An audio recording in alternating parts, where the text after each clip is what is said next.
ชื่อน้องไมสึชื่อเต็มๆของฉันชื่อว่าน้องไม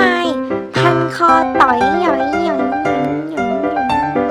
ตอนนี้ฉันกำลังเขียนจดหมาย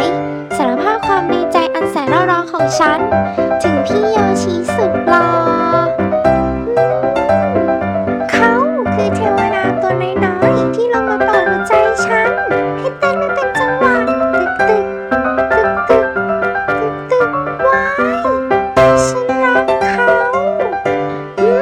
แล้ววันนี้แหละฉันจะต้องเผด็จศึกคว้าหัวใจพี่เขามาเป็นของฉันให้ได้พี่โยชิ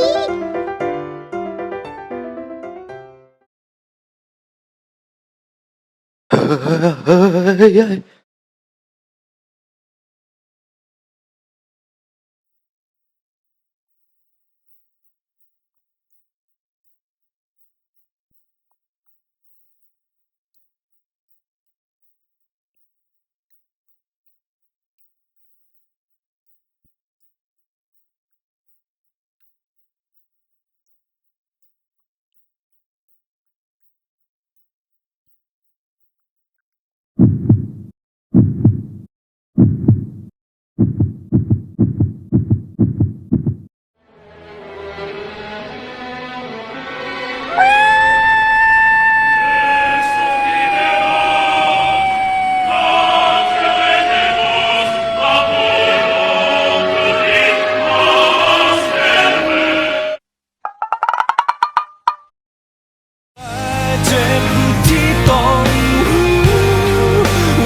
เธอนั่นแหละ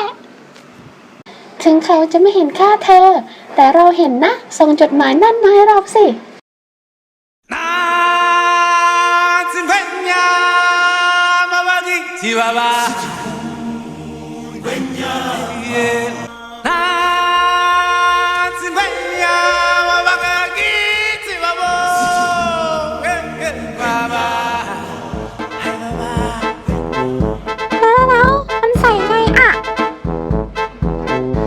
ใส่ตรงปากฉันนี่สินั่นน้ำตาตีออกเอ้าเหรอ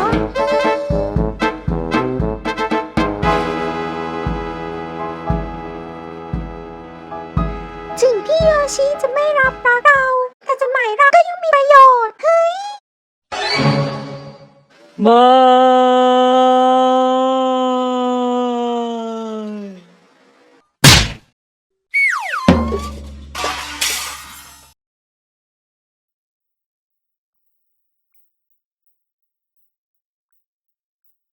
พี่โยชิเฮ้ย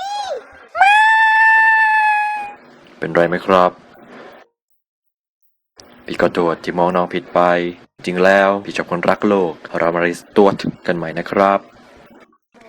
ไปค่ะ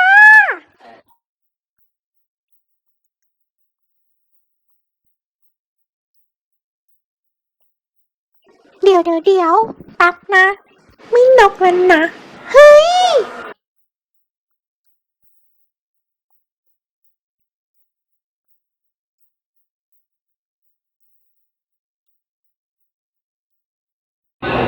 สวัสดีครับผมพี่โยชินะครับวันนี้เรามีโครงการดีๆก็คือโครงการรีสตัวกระดาษกันนะครับก็โดยเรานะครับจะมีนี่เจ้ากล่อง3ตัวนี้ตัวแรกน้องรู้มือได้และนี่คือน้องดีออและนี่คือน้องออกนะครับออกโดยทั้ง3กล่องนี้เราจะติดตั้งและประจำการอยู่ที่ใต้ตึกภาคของเราคือตึก A1 ในวิทยาเขตบางขุนเทียนนะครับตึกภาคของมีเดียอาร์ตแล้วก็โดยทั้ง3กล่องนี้กล่องแรกน้องรู้มือได้ติดตั้งอยู่ที่ชั้น3ณบริเวณหน้าห้องส่งงานของอาจารย์เนาะแล้วก็นี่คือน้องดีออกจะติดตั้งอยู่ที่ใต้ตึกภาคของเราจะเด่นมากติดตั้งอยู่ตรงนี้และ น้องอ๋องจะติดตั้งอยู่ที่หน้าห้อง drawing นะครับ ทั้ง 3 ตัวนี้อยากรู้ใช่ไหมว่าใช้ยังไง เราจะขอรับบริจาคกระดาษนะครับ ทั้งที่แบบนี่ใช้แล้ว2 หน้าแต่ว่ายังเขียนได้อยู่นะ แล้วก็นี่ใช้แล้วหน้าเดียว ขนาดก็คือขนาดเล็กกว่าหรือว่าขนาด A4 นะครับ แต่ว่าใครที่แบบอยากบริจาคจริงๆมีกระดาษที่ใหญ่กว่านั้นแบบเหลือจากงานของอาจารย์อะไรเงี้ยเอามาพับเอามาฉีกอะไรเงี้ยแล้วก็นี่หยอดลงในกล่องนี้ เราไม่ได้แค่หยอดอย่างเดียวนะเรามีกระดาษสำหรับใครที่แบบฉุกเฉินต้องแบบสเก็ตงานด่วนหรือว่าเขียนรายชื่อส่งอาจารย์อะไรเงี้ยแบบต้องทำด่วนหรือห่อผ้าทำไมก็ได้มาหยิบจากกล่องนี้ได้เลยเรามีกระดาษมาให้เนาะก็กระดาษจากที่พวกพี่ๆน้องๆเราบริจาคกันนั่นแหละเราไม่ได้มีแค่อย่างนี้ให้คุณร่วมสนุกอย่างเดียวเรามีแคมเปญดีๆมาให้ทุกคนร่วมสนุกกันเรารู้ว่าทุกคนเป็นคนชอบถ่ายรูปเราเลยสร้างแคมเปญนี้ขึ้นมาคือให้ทุกคนที่แบบร่วมบริจาคใช่ไหมบริจาคกระดาษก็ถ่ายรูปกันขอท่าแบบเด็ดๆแบบนั่นแหละแล้วก็ถ่ายรูป